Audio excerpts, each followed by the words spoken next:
Good evening, and welcome to another Cinematic Universe live minisode, hopefully with fewer microphone issues than the last one that we did. I am joined by James Hunt, as ever. I am Sir Patrick, of course, as if that needed introduction at this stage. You're not watching or listening to these if you don't already know who we are. Yeah, we're going to have another live run through some news and stuff. If any of you are watching along and would like to pass comment on things or ask us questions, feel free to do the usual and chat along with us in the live chat. James, how are you? Good. I've had a haircut. I've been outside. You have had a haircut. Yes, I've had a haircut as well, but it's not as drastic as yours. And now you've frozen, and now I don't know if that's my connection or yours. I'm going to have to wait for people in the comments to tell me whether or not that is my connection or James's. No, James has completely dropped off, so I'm guessing it must be him. Hello to Erkman12. Hello to Neil. This is going to have to be another episode where I cut off the beginning from the audio version again. There he is. He's back. Hello, James. Yeah, it just froze. It's your turn this time. Right, let's do some live technical support with James to sort out his technical issues. No, let's get on and talk about stuff then before anything else goes wrong. So yeah, we're going to run through a few news items, a few things that I've seen pop up over the last few weeks. And by over the last few weeks, I mean I've kind of looked for them this evening and been like, what's happened since we last talked about stuff? A couple of bits of business as well on things that we've talked about on previous episodes and getting a bit of an update on those as well. Excited to find out what. Yeah. James has no idea what we're covering here. So we are going to start though with something that is not officially called Gotham Central, but everyone is calling it Gotham Central. Hbo Max have announced that they are going to be doing a spin-off TV series based in the same continuity as the Matt Reeves Batman film. Now, whether that is the same continuity as the rest of the DCEU, we honestly don't know yet, because we still know so little about that film. I'm increasingly getting the impression that it's going to plough its own furrow. And because it's a prequel, I imagine it will be a take it or leave it sort of thing in terms of whether or not it directly ties to the Ben Affleck films and so on. I think it'll be a sort of you can draw your own conclusion or make your own connections kind of thing if you do or don't want to. Yeah, but this TV series is absolutely, whether or not the Matt Reeves Robert Pattinson film is set in that continuity, this TV series absolutely 100% is going to be set in the same world and presumably time frame as that movie, which again we don't really know much about that movie, but we do know. So this is the quote that HBO Max have given says the series will be set in the world Reeves is creating for the Batman feature film and will build upon the motion picture's examination of the anatomy of corruption in Gotham City, ultimately launching a new Batman universe across multiple platforms. The series provides an unprecedented opportunity to extend the world established in the movie and further explore the myriad of, you can't say myriad of, it's myriad, it's a number, compelling and complex characters of Gotham. So obviously, I mean, what that does is that gives us some pointers about the movie, which is, you know, if we didn't know already, is going to be this kind of gritty street level take on Batman and you know, obviously there is going to be this focus on Gotham and on crime in Gotham and on the police and corruption.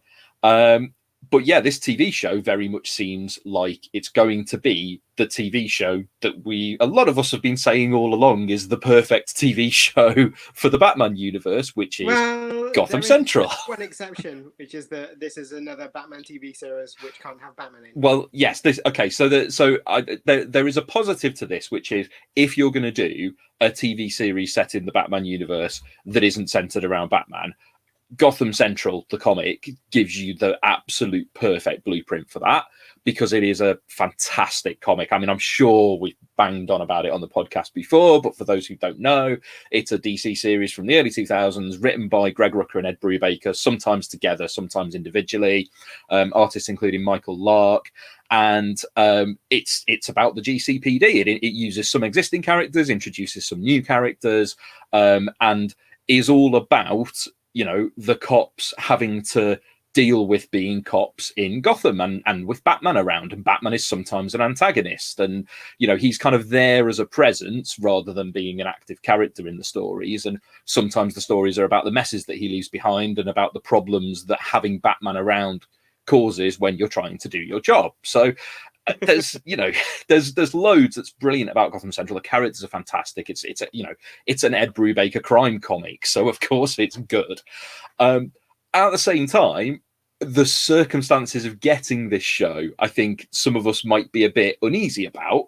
Firstly, because, as you say, James, we've already had a few Batman TV series that don't have Batman in them, and we're already getting a bit tired of the concept. And we've had Gotham, and Gotham has its fans. There are people who really like Gotham, so I'm not here to kind of shit on Gotham and say it's a bad show or anything like that.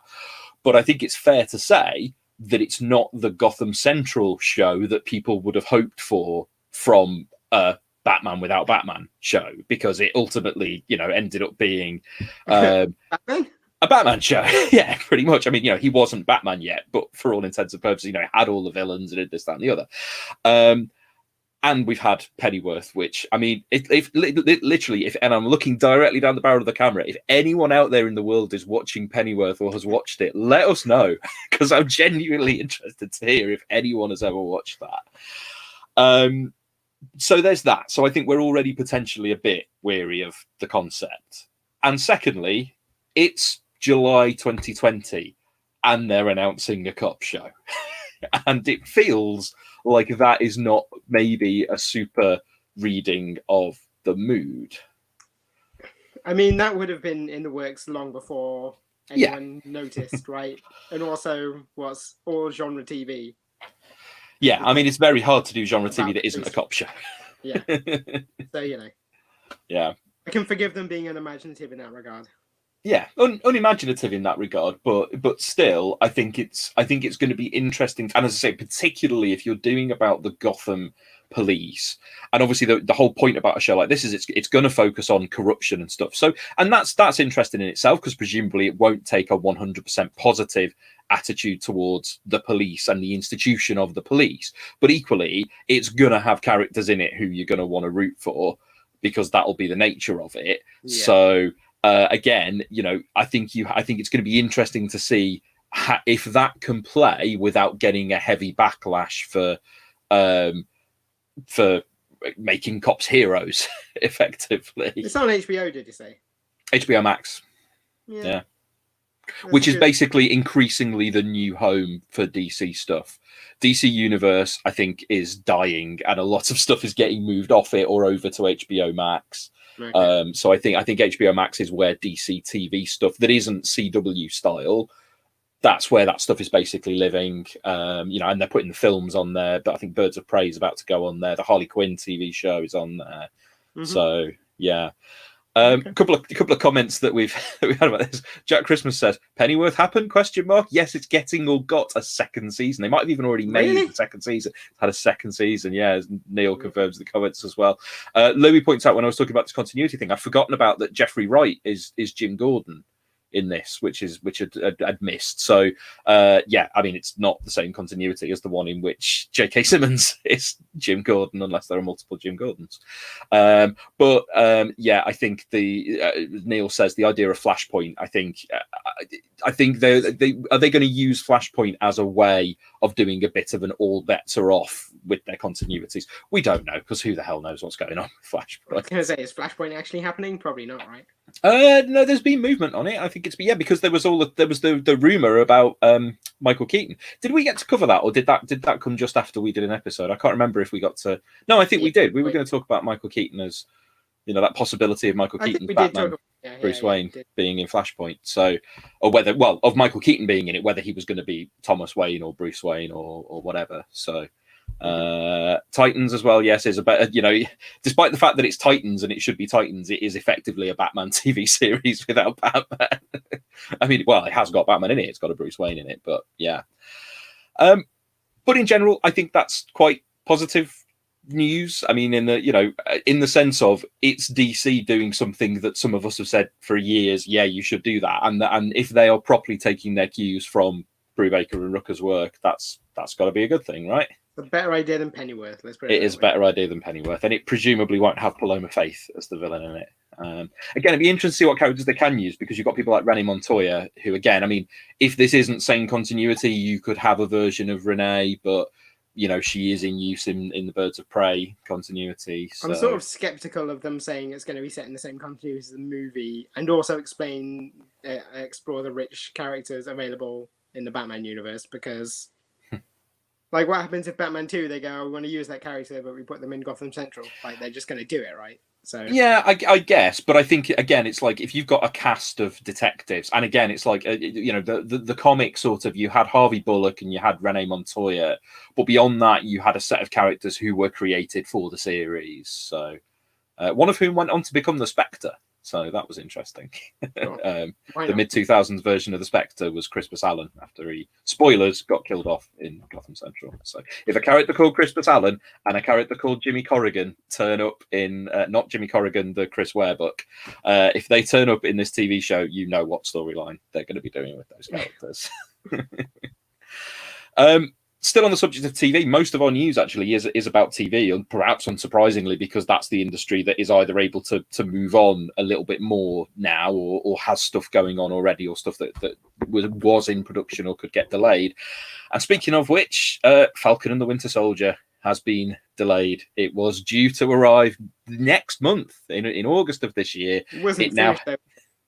Well, no, it wasn't finished. That's the problem. It wasn't finished pre-COVID, and it's basically, I mean, I think everyone kind of knew it was already delayed, because everyone knew that it hadn't been finished, but it officially is not on Disney Plus's August slate. It is not coming out in August. It has an indeterminate release date. Now, apparently, so there was a report on something else, because there was a report on something else that we'll come to shortly, which said that WandaVision was pushed back as well.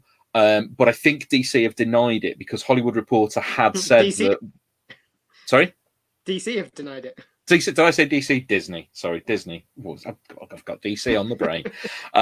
So it's been denied that so far WandaVision's delayed, because that wasn't due for later, and due until later in the year anyway. So that may still hit in 2020, but as with everything, I would be surprised. But yeah, that point about WandaVision came in a story about various directors getting hired for the Hawkeye show. So things are moving on that. I mean, that's not due for a little while.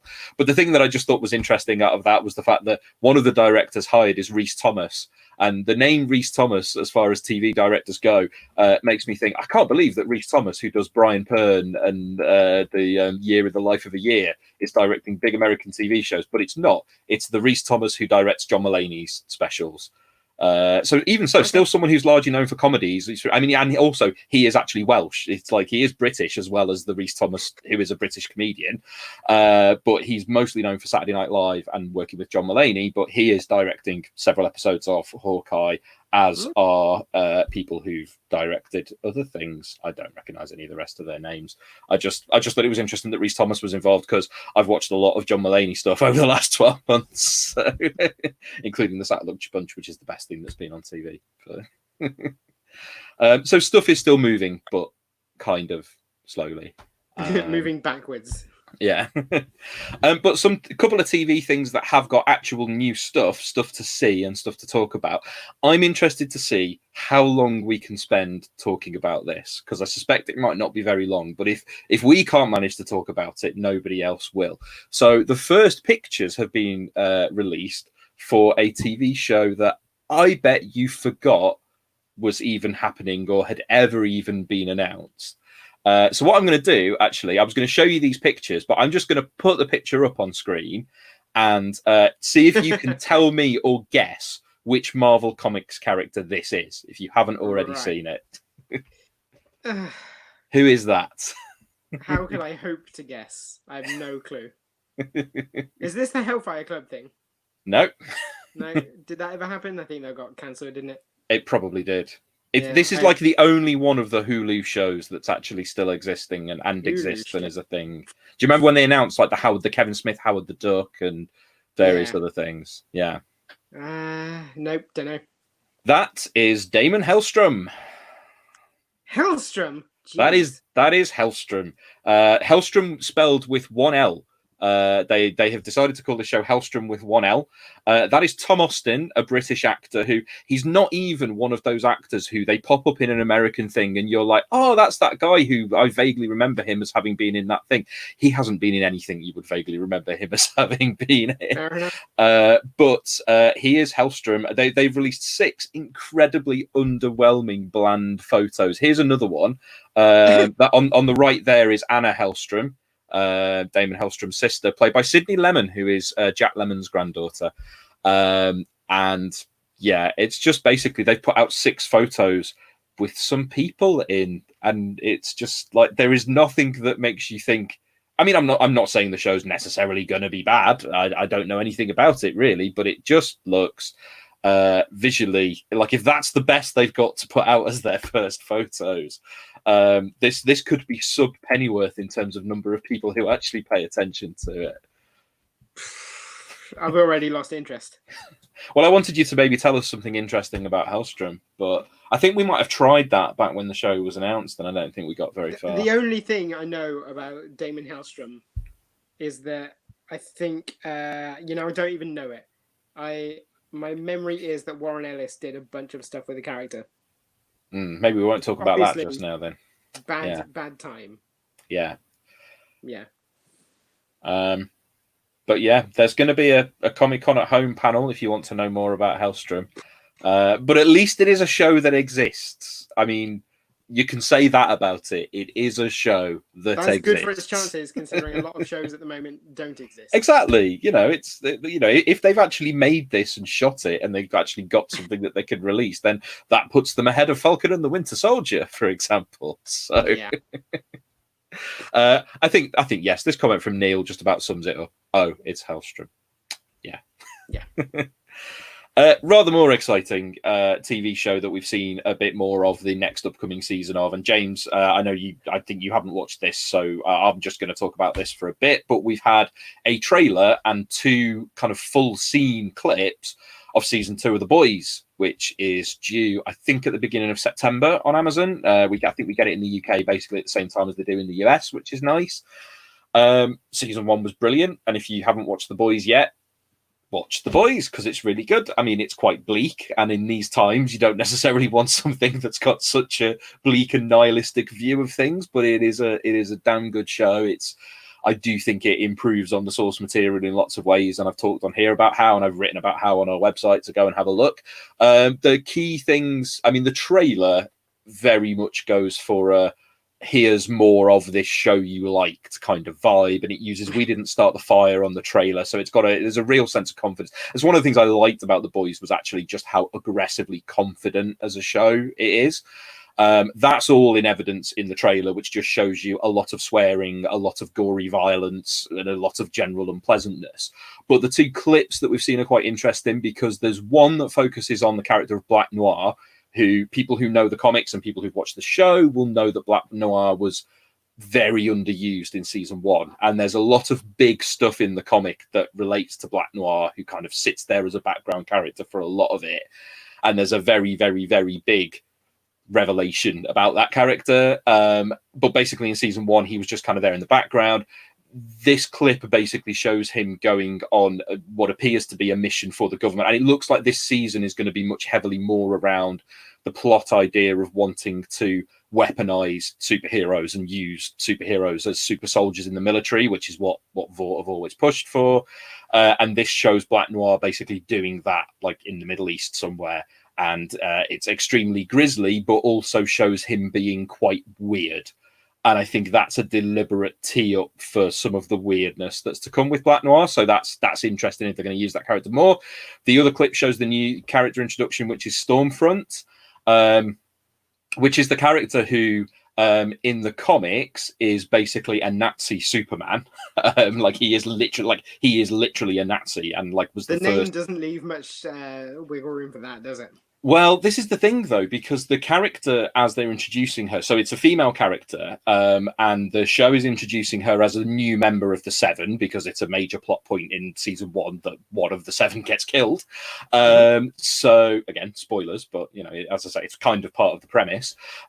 So she's the new member of the Seven, but it's a really interesting clip because it shows her as being a social media driven and extremely social media popular character. So she's on, whether it's Snapchat or Instagram or TikTok or whatever, but she is basically live streaming to all of her followers as she meets some of the other members of the Seven for the first time, but is rubbing them up the wrong way because she's kind of peeling behind the curtain. And also they don't know that she's been put on the team until they're literally introduced to her because the corporate higher ups have put her on the team. So she's very kind of confident and cocky, and and Homelander kind of doesn't really know how to deal with it. So I think there's interesting dynamics there.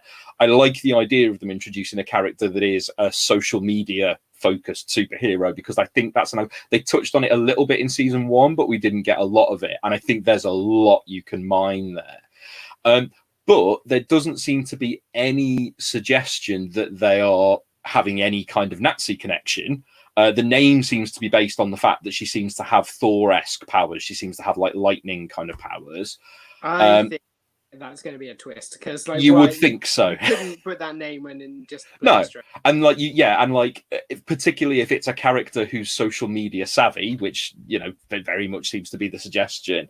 I think the idea that she would be unaware of the connotations of the name is strange. So I would expect that to come into play. But basically, both clips and the trailer make The Boys season 2 look very much like an if you enjoyed The Boys season 1, you'll enjoy it. The only thing that struck me was I always forget his name, which is terrible because he was really, really good. And it's like, what's it? Anthony Starr, who plays Homelander.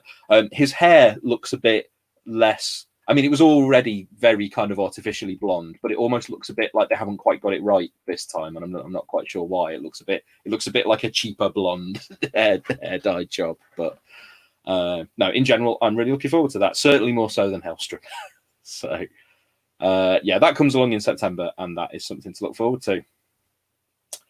Something that was supposed to be coming along in August, and actually technically is still supposed to be coming out in August, hasn't officially, I believe, been delayed again. New Mutants. Some cinemas are open. The running joke of the industry. There's been a new trailer for it. I don't even think I watched it, because what could a new trailer tell us about New Mutants at this point? But New Mutants is apparently still on the way, even though Tenet has now been delayed. And I enjoyed the number of references to New Mutants when that was getting delayed. I think it was our own Michael Leader who tweeted, what did he say? They should call it New Mutant. But I mean, but what does that tell you? That sort of New Mutants has become the new byword for delayed films, even at a time when lots and lots of films are getting delayed. Are we going to see it in August? That's the question. Right. So it might as well be a film that everyone's expecting to crater anyway. Well, there was a story going around. I think today, and I think it came out today and has already been rebutted today. But there was someone posted a video that purported to be like a sizzle reel of stuff that was coming to Disney Plus, and it had clips of New Mutants and said coming to Disney Plus September 4th. And so everyone went, oh, it looks like this is a leak. It looks like it's coming to Disney Plus September 4th. And Disney have already turned around and go, no, that's a fan video. It's not coming to Disney Plus on September the 4th. But they also haven't said it's not coming to cinemas. They don't want anyone to think that New Mutants will be watchable anytime soon. I think it might come out in August, because something's got. Do you think it might come out in August? Do you think it's going to be the one? Yeah, because I think they're just going to go, well, whatever time of year we release this, it's going to do badly. Let's put it out and see. It might do okay if there's nothing else on. People are eager to get back to cinemas, and lots of people seem to be. So, I mean, yes, people are, but there is that. I think there is very much that. It does feel a little bit like you like if you're in a Grand Prix and it's starting to rain a little bit, and it's like nobody really wants to be the first to go in for wet tires in case it's a massive backfire. But like if you are the first to go and you get it right, then like it's a gamble that can pay off. And it's usually the teams at the back who've got like less to lose who might take the gamble. Yeah, that's exactly what I was going to say. Is what have they got to lose by releasing it at this point? Yeah. I mean, certainly you can see why Tenet's been pushed back. And oh man, I mean, we're not the podcast to do it, but there could be a whole podcast talking about that press release. And if you haven't seen it, go and look up the thread about the press release that Warner sent out about Tenet, where they had like 6 paragraphs where they were asking to be off the record. And as the person who posted it said, like, that's not what off the record is. You can't send an unsolicited email and then say, by the way, this is all off the record. So it immediately made its way onto the record. But yeah, I do kind of think with New Mutants, I think New Mutants would have the curiosity factor. I mean, I don't think it's something that would draw wide audiences to cinemas, but yeah, it could benefit from being the one to come out first, or one of the ones to come out first, in a way that, you know, it's going to be the only superhero movie this year, unless you count Bloodshot, which, let's face it, I don't. Or The Old Guard, which will come to shortly. Well, in cinemas. People don't know super. Yeah. Like we have. When was the last cinematic superhero movie? I guess Birds of Prey, actually. Birds of Prey. Yeah, Birds of Prey was this year. But still, it's a long gap, and you know, there's a section of the audience, you know, which is going to be hungry to see a film. And yet, but it's not being and hasn't been marketed as a superhero movie. So that in itself is sort of like. It wouldn't benefit from, like, for example, if it was Black Widow would be like, superhero movies are back kind of thing, which you're not going to get with New Mutants. Neil's pointed out that there's a vestigial tale of X-Men is back. There's they are doing a Comic-Con panel, which I think was they're doing one of these virtual Comic-Con panels. Is that going to lead into an announcement about a surprise digital release? Jason Smedley says, I feel like the Comic-Con panel is just going to be the cast trying to remember anything about it. You filmed this 2 years ago. How has your life changed since then? And also, they are at an age where they're less likely to remember things that happened 4 years ago, like when they were sort of in their early, well, not their early, but, you know, their mid to late teens, and now they're in their early 20s. It's like, yeah, that feels like 10 years ago when you're that age. John says that any sort of release would be a surprise. I am inclined to agree. Martin Atkinson says, is there a chance of them having a reasonable international market release in countries less badly hit by COVID? I mean, possibly, but it's New Mutants, guys. New Zealand is not a huge chunk of the audience. So we'll wait to see. I mean, we've made the kind of foolish mistake of recording this minisode just before the Comic-Con at Home weekend, where there could be some announcements of things. We might find out more about that. Maybe we'll have to do a post-news special if there's lots of stuff, although I don't think there will be. I think these panels are just going to be people taking the opportunity to talk about stuff, but I don't think we're going to see like major Comic-Con news coming out, because what is there to talk about? But prove me wrong, Comic-Con. Prove me wrong. One more bit of kind of newsy news, and again, I'm sorry, James, it's something where you won't know anything about the subject matter here, and it's not, even though it's DC, it's not one that I'm massively familiar with, but it is something else that links back to JSA, which we've been talking about a lot recently. Oh, good. Noah Centineo, who was apparently into All the Boys I've Loved Before, which I have not seen, has been cast as Atom Smasher, aka Albert Rothstein, in the Black Adam movie. So Atom Smasher, Atom Smasher was one of the Roy Thomas created characters who started out in appearing in things like All Star Squadron, but became Infinity Inc. And they are the sort of the offspring or the otherwise inheritors of the JSA. So we talked about all of that when we were talking to Caroline about Stargirl, because a lot of those characters are characters who were showing up in the Stargirl TV show. So Atom Smasher was the new Atom. He was, I think, his godson rather than like his actually being related to him. He had powers that meant that he could manipulate his what is it? I'm looking. Yeah, he had control over his molecular structure, but it basically meant that he was like a cross between. He was like Hank Pym in both big or small mode, so he could go big and he could go small. But also he could control his density, so he could, as well as making himself big, he could be incredibly tough at the same time. He was called Nucleon for a while, and if you've never seen the costume, he had a mohawk and like nuclear inspired costume. It was the 80s. That was in the Infinity Inc. era. But his connection to Black Adam is it comes from that 2000s James Robinson, David Goyer, Jeff Johns JSA run, which did a lot to kind of do interesting character stuff with a lot of those characters. And he basically, because Black Adam winds up on the JSA team for a while, and initially they butt heads quite a lot, and then eventually they become quite good friends. And there's a point where Al's actually living in Kandak, and is like a refugee in Kandak because he's fleeing because he's done something or other. He ends up on the Suicide Squad for a bit, so he's a bit of a sort of ended up being a bit of a back and forth morally character. So I don't otherwise have a lot else to say because I don't know a lot about the character. I know what he's done, but I don't really know much about him as a personality or a character. So I just think it's nice to see if that movie is still moving along. I'm interested to see it. I really liked Shazam. I think it shows that they're obviously looking in the right places for their material for characters and stuff to use in that. So and yes, Louis, that would have been the headline. If I was doing the punny headline banner things, Up and At them, absolutely would have been, yes, Up and At them. Up and Let's go. I was just about to say it, and then there we go.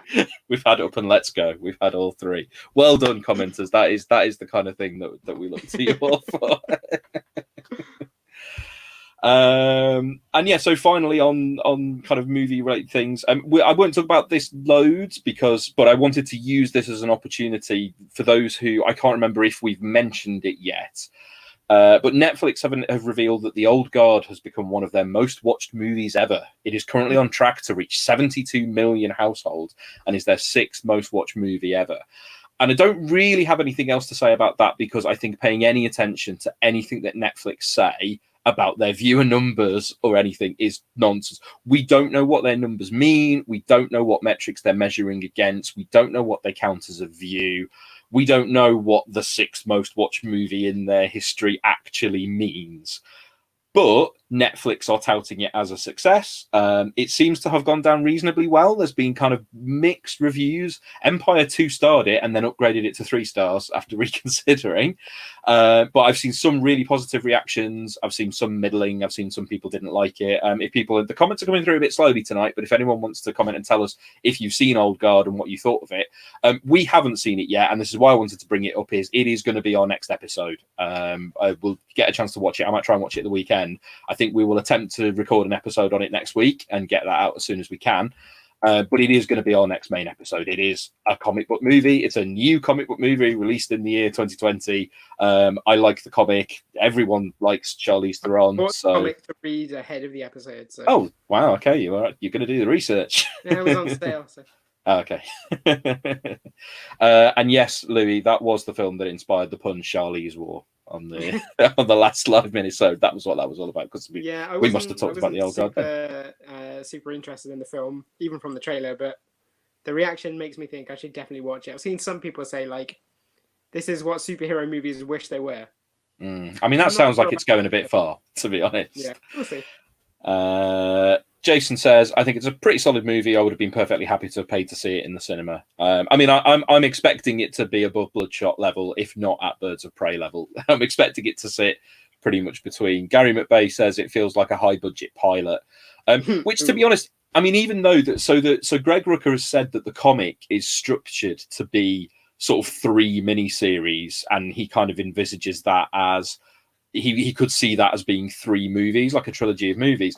I mean, just from the premise and from reading the first volume of the comic, it does feel more like a TV show idea to me than a movie, but it's a Netflix movie. So we've been shamed here, still waiting for Hellboy 2019. When Mike is free enough to do it, it has to be Mike because Mike's done all the Hellboys.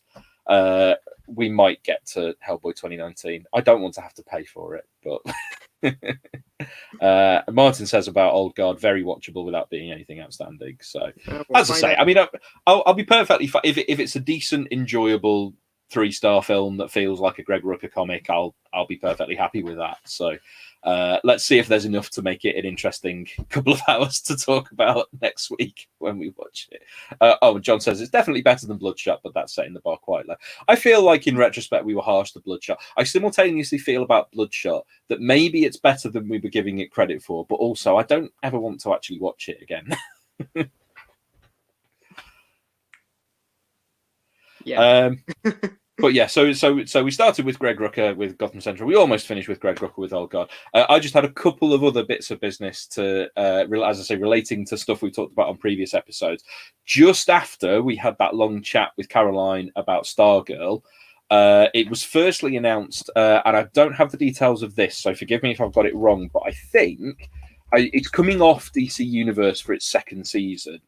I believe is it just going to be CW possibly for its second season?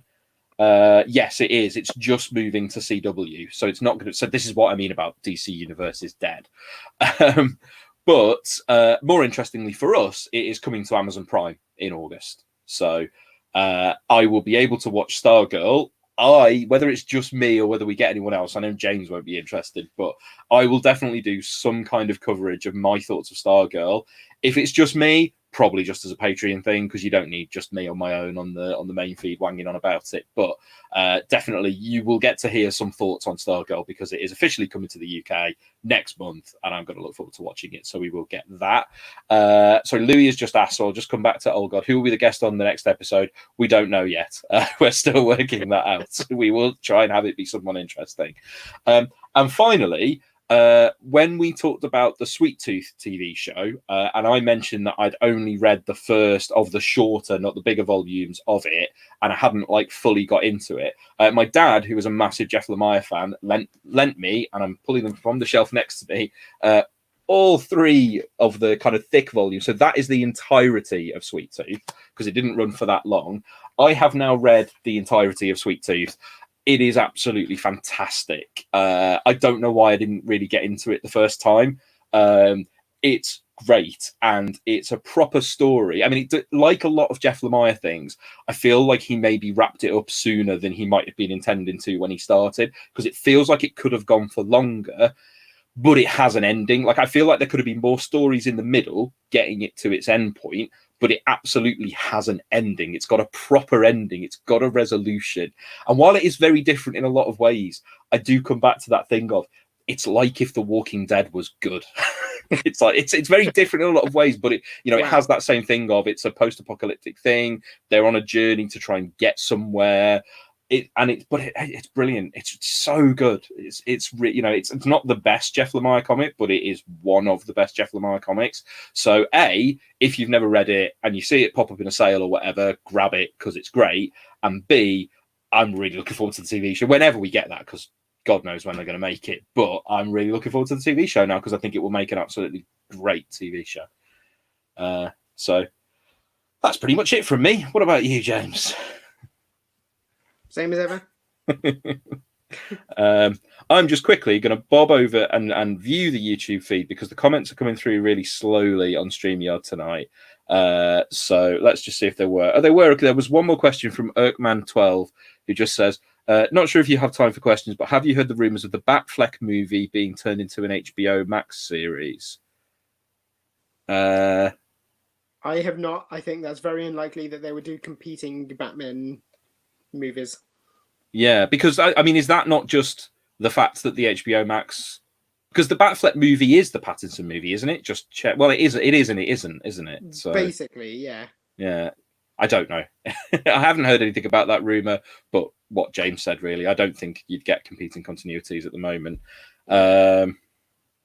And just before we go, do we have any guesses or hopes for who plays She-Hulk? James hates trying to cast things, and I'm not. I could go away and think about it, but I'm not very good at thinking about it on the top of my head. I feel like I have seen some quite good suggested ideas, but it's the question of, do you cast someone who's a good Jennifer Walters and look to effects for She-Hulk, or do you cast someone who could be a good Jennifer Walters and She-Hulk? I don't know is the answer, but yeah, feel free to write in and send them in or tweet them out, and we can talk about it on a future episode. We've never really got around to talking about She-Hulk in massive detail, talking about the comic. That's because there's not been any detail about She-Hulk. Well, no, I mean about talking about the comics and how good the comics are and all the various different versions of She-Hulk. Well, when it comes out, we'll get to it. We will no doubt do a Patreon episode on it. So thanks everybody thanks to everybody for watching or for listening. If you're listening to the podcast version later, as ever, it's always great to have your comments and stuff coming along. I'm glad you enjoy these live things. We will hopefully have more stuff like this coming up. One thing I'd like to get your thoughts on.